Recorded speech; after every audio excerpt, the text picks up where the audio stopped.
Assalamualaikum warahmatullahi wabarakatuh. Saya Iren dengan NIM 23650024. Pada kesempatan ini saya akan membahas manajemen integrasi proyek untuk tugas 2. Tujuan dari pembelajaran ini yaitu pertama, mahasiswa atau mahasiswi dapat memahami proses-proses yang dibutuhkan dalam mengintegrasikan proyek. Kedua, memahami isi project charter dan cara membuat project charter. Ketiga, mengenal tools and teknik-teknik yang dapat digunakan dalam manajemen integrasi proyek. Keempat, memahami pentingnya melakukan stakeholder analysis. Manajemen integrasi proyek. Manajemen integrasi proyek adalah proses koordinasi dan penyelarasan semua aspek proyek atau ruang lingkup, waktu, biaya, kualitas, sumber daya, komunikasi, resiko, dan lain-lain. Untuk memastikan kesatuan tujuan dan konsistensi pelaksanaan, ini merupakan inti dari manajemen proyek karena menggabungkan semua pengetahuan proses dan aktivitas menjadi satu kesatuan yang utuh. Mengapa penting? Karena pertama, menghindari kerja silo. Setiap bidang manajemen proyek seperti jadwal, anggaran, atau risiko tidak berdiri sendiri, yaitu keputusan di satu area akan memengaruhi area lain. Kedua, memastikan alignment, yaitu semua bagian proyek harus sejalan dengan tujuan bisnis dan rencana proyek. Ketiga, mengelola start off. Contohnya yaitu jika jadwal dipercepat, mungkin butuh tambahan biaya atau mengurangi ruang lingkup. Keempat, single point of coordination, yaitu biasanya project manager bertanggung jawab atas integrasi ini. Manajemen integrasi proyek adalah keterampilan penting seorang project manager karena menjembatani semua elemen proyek, menjaga keseimbangan antara tuntutan yang bersaing, memastikan penyampaian nilai yang diharapkan stakeholder. Tanpa integrasi yang baik, proyek bisa terjebak dalam fragmentasi, di mana setiap bagian berjalan sendiri-sendiri, leading to delays, cost overruns, and failure. Kunci utama keberhasilan proyek. Manajemen integrasi proyek yang baik yaitu perencanaan proyek komprehensif dan terintegrasi, yaitu menggabungkan semua elemen perencanaan yaitu ruang lingkup, waktu, biaya, kualitas, sumber daya, risiko, dan lain-lain ke dalam satu rencana proyek yang koheren. Memastikan semua rencana saling selaras dan tidak bertentangan, sehingga tujuan proyek tercapai secara efektif. Kemudian pengelolaan perubahan yang terstruktur. Memiliki proses yang jelas untuk menangani perubahan permintaan, ruang lingkup, atau rencana proyek.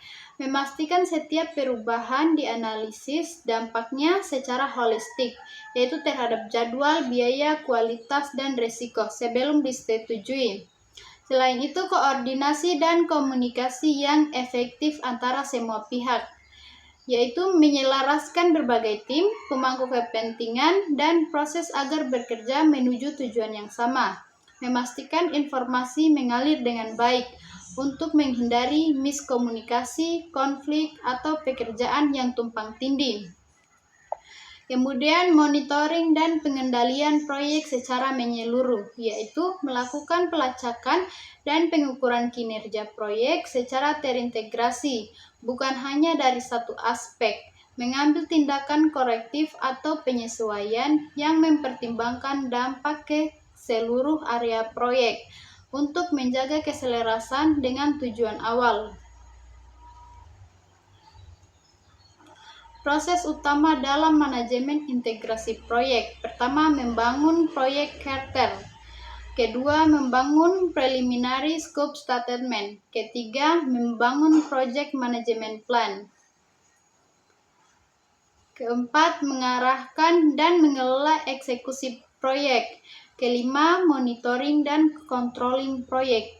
Keenam, melakukan dan mengendalikan perubahan proyek secara terintegrasi. 7. Menutup proyek. Membangun Project Charter.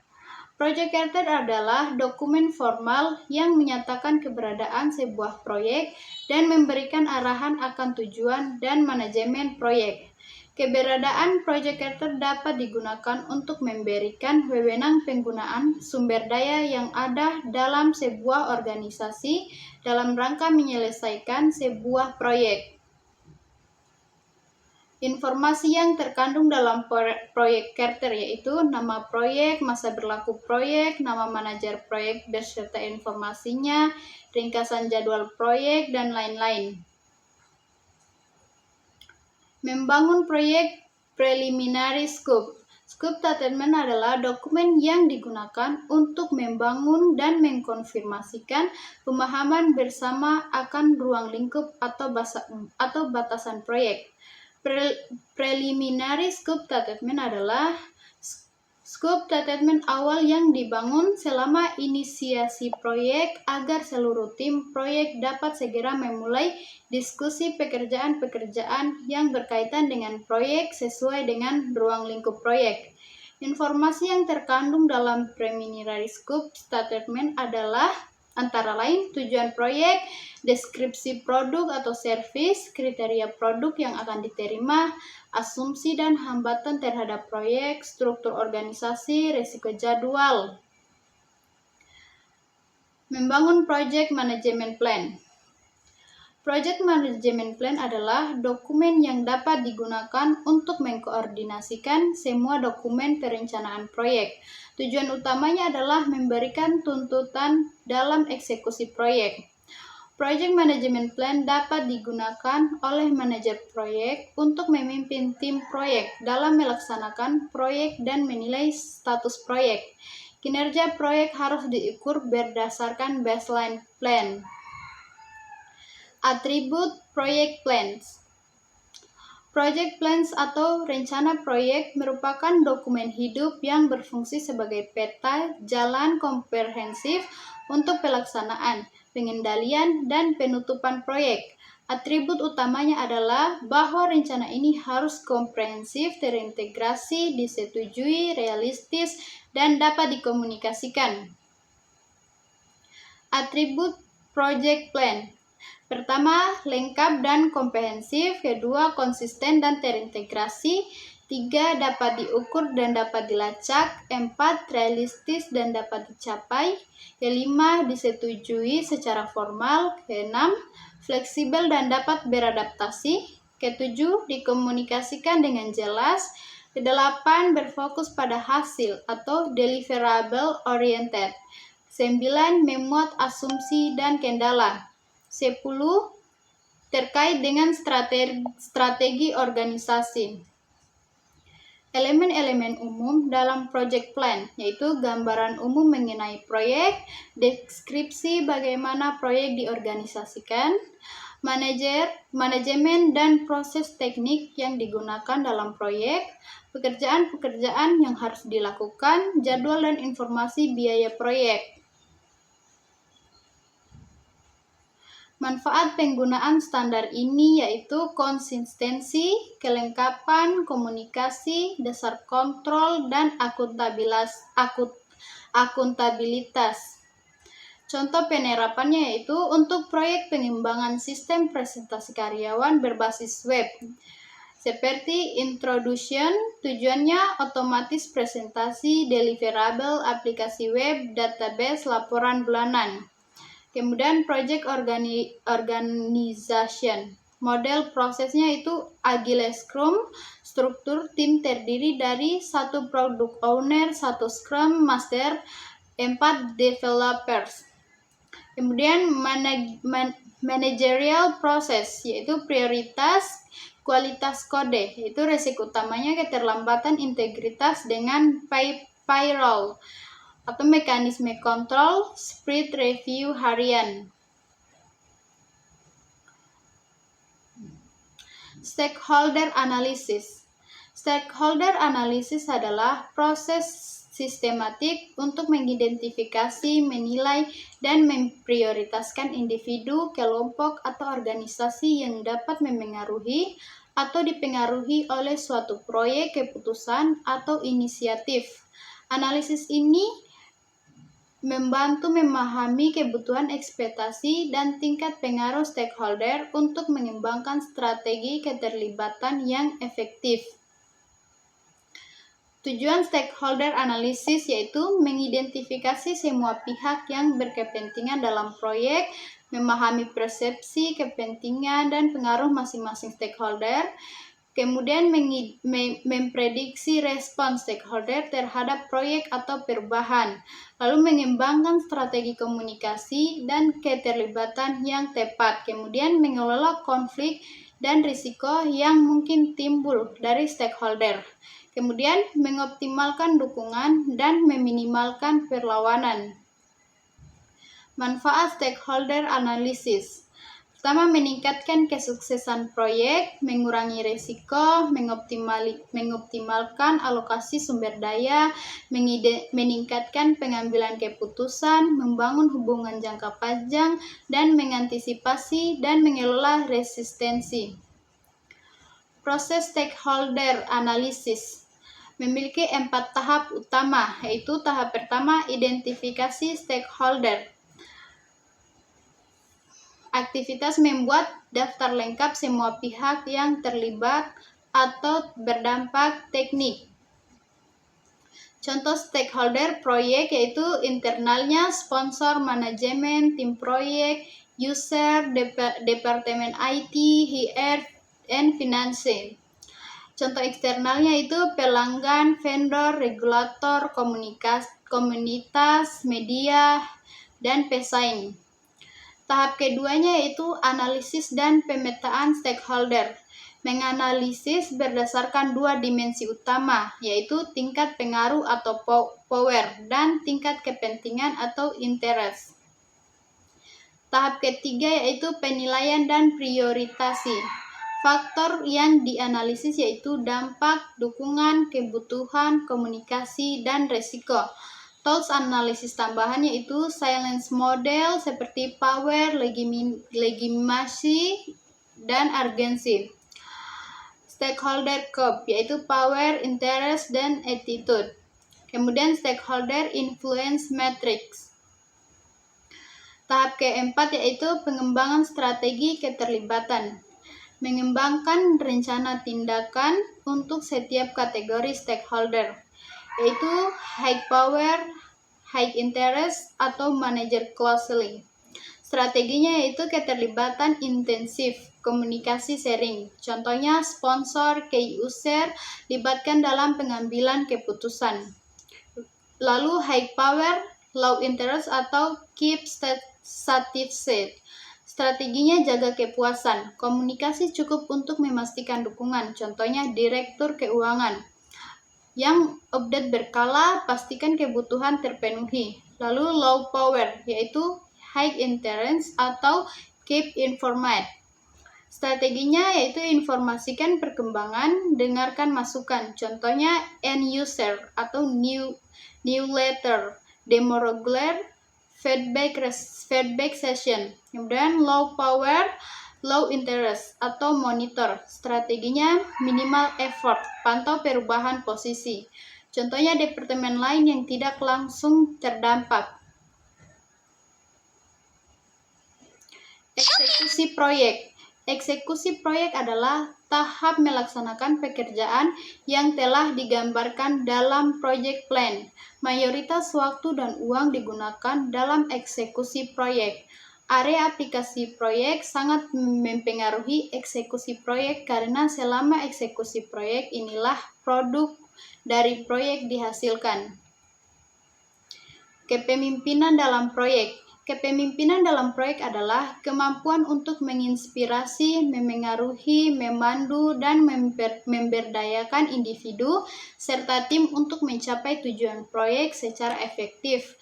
Meskipun menghadapi ketidakpastian, kendala, dan perubahan yang dinamis, berbeda dengan manajemen yang berfokus pada proses, sistem, dan kontrol. Kepemimpinan proyek berfokus pada orang, visi, dan adaptasi. Ciri utama kepemimpinan proyek yang efektif yaitu pertama, visionary dan strategi thinking. Kedua, emotional intelligence atau kecerdasan emosional. Ketiga, adaptive dan resilient leadership. Keempat, servant leadership. 5, decisive yet kolaboratif. Keterampilan penting dalam eksekusi proyek. Keterampilan penting dalam eksekusi proyek adalah fase di mana rencana diwujudkan menjadi hasil nyata. Keberhasilannya sangat bergantung pada kombinasi keterampilan teknis atau hard skill dan keterampilan interpersonal atau soft skill dari manajer proyek dan timnya.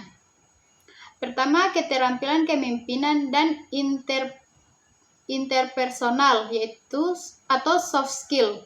Kelompok ini adalah fondasi hubungan manusia dalam proyek. Keterampilan seperti komunikasi, kepemimpinan, kecerdasan emosional, dan manajemen konflik sangat penting untuk memotivasi tim, pengelolaan harap stakeholder, dan menciptakan lingkungan kerja kolaboratif. Tanpa keterampilan ini, tim bisa kehilangan arah dan tujuan meskipun rencana teknisnya sempurna. Kemudian keterampilan operasional dan teknis atau hard skill. Lalu keterampilan kognitif dan strategis. Keterampilan penting dalam eksekusi proyek. Pertama, kepemimpinan dan motivasi. Kedua, komunikasi efektif dan transparan. Ketiga, manajemen konflik dan negosiasi. Keempat, kecerdasan emosional. Kelima, keterampilan influencing tanpa otoritas formal. Keterampilan operasional dan teknis atau hard skill. Pertama, perencanaan dan penjadwalan detail. Kedua, manajemen anggaran dan biaya. Ketiga, manajemen kualitas. Keempat, manajemen risiko proaktif. Kelima, manajemen vendor dan kontrak. Keterampilan kognitif dan strategis. Pertama, pemecahan masalah dan pengambilan keputusan. Dua, fleksibilitas dan adaptabilitas. Ketiga, perhatian terhadap detail dan fokus pada hasil. Tools and teknik untuk eksekusi proyek, yaitu Work Authorizational System, metode yang digunakan untuk menjamin orang yang memiliki kualifikasi yang cukup, melakukan pekerjaan yang tepat pada waktu yang tepat dan dengan urutan yang benar. Status review meetings, rapat terencana dan terjadwal yang digunakan untuk saling bertukar informasi mengenai proyek yang sedang berjalan. Project Management Software, yaitu perangkat lunak khususnya yang digunakan pada manajemen proyek. Monitoring dan controlling proyek, termasuk di dalamnya mengumpulkan, mengukur, dan menyebarkan informasi kinerja proyek. Tools teknik yang digunakan antara lain metodologi manajemen proyek, sistem informasi manajemen proyek, expert judgment, dan earned value management. Output penting dari proses ini adalah rekomendasi tindakan korektif atau preventif. Korektif dalam rangka meningkatkan kinerja proyek. Preventif dalam rangka meredukasi probabilitas konsekuensi negatif yang berkaitan dengan risiko proyek. Integrated Change Control, termasuk di dalamnya mengidentifikasi, mengevaluasi, dan mengelola perubahan selama project life cycle. Tujuan utama pengendalian perubahan yaitu menghitung faktor-faktor yang mengakibatkan perubahan dalam rangka menjamin bahwa perubahan akan membawa keuntungan. Menentukan apakah perubahan sudah terjadi atau belum. Mengelola perubahan yang terjadi. Kontrol perubahan dalam proyek IT. Pertama, pandangan lama. Kedua, pandangan modern. Kontrol perubahan dalam proyek IT pandangan lama yaitu tim proyek harus melakukan apa yang sudah direncanakan, tepat waktu, dan tepat dana secara ketat. Masalahnya, stakeholders jarang sekali menyetujui batasan proyek di awal, serta waktu dan estimasi biaya seringkali tidak akurat. Pandangan modern.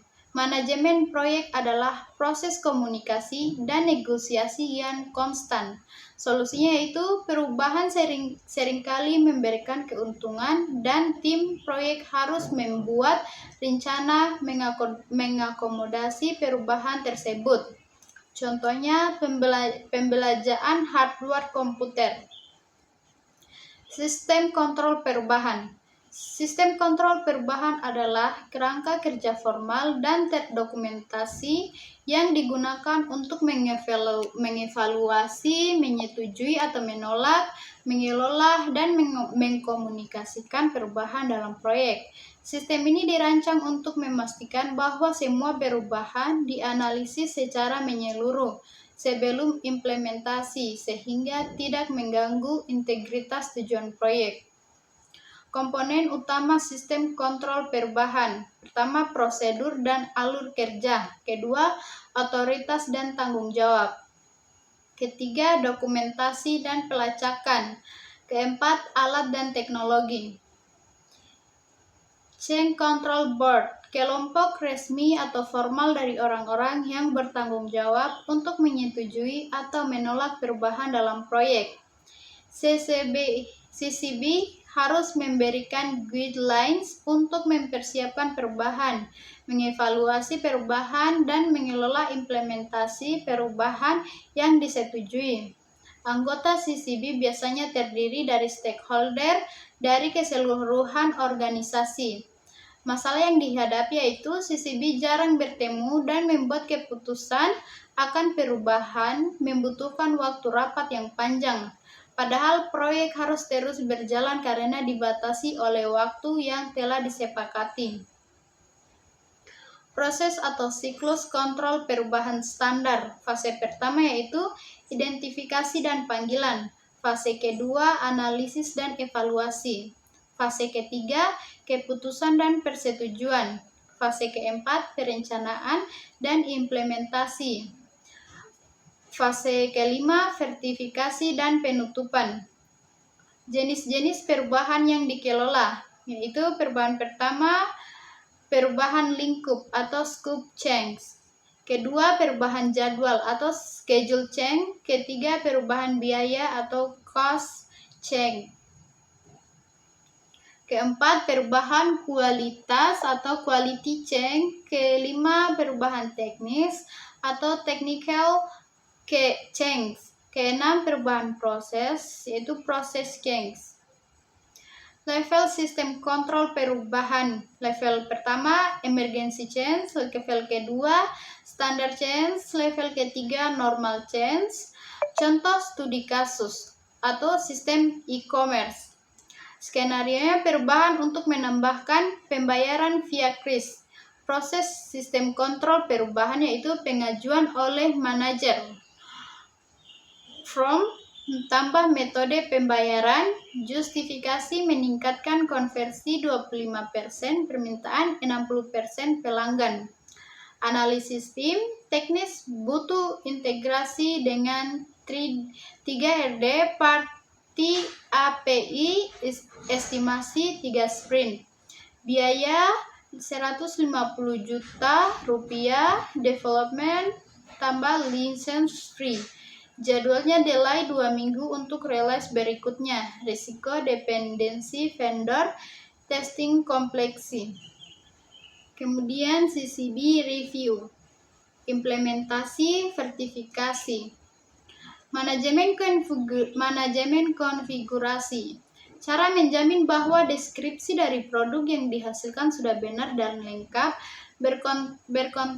berkonsentrasi pada manajemen teknologi dengan mengidentifikasi dan mengendalikan karakteristik produk berdasarkan fungsional dan desain fisik produk yang dimaksud. Spesialis manajemen konfigurasi bertugas untuk mengidentifikasi dan mendokumentasikan kebutuhan konfigurasi, mengendalikan perubahan, mencatat dan melaporkan perubahan, serta mengaudit produk-produk dalam rangka memverifikasi kesesuaiannya dengan requirements. Saran-saran yang harus dilakukan dalam kontrol perubahan, yaitu pandanglah manajemen proyek sebagai sebuah proses komunikasi dan negosiasi yang konstan. Rencanakan menghadapi perubahan, bentuklah sistem kontrol dan CCB, gunakan laporan lisan dan tulisan untuk mengidentifikasi dan mengelola perubahan. Gunakan manajemen proyek dan perangkat lunak untuk memudahkan komunikasi perubahan.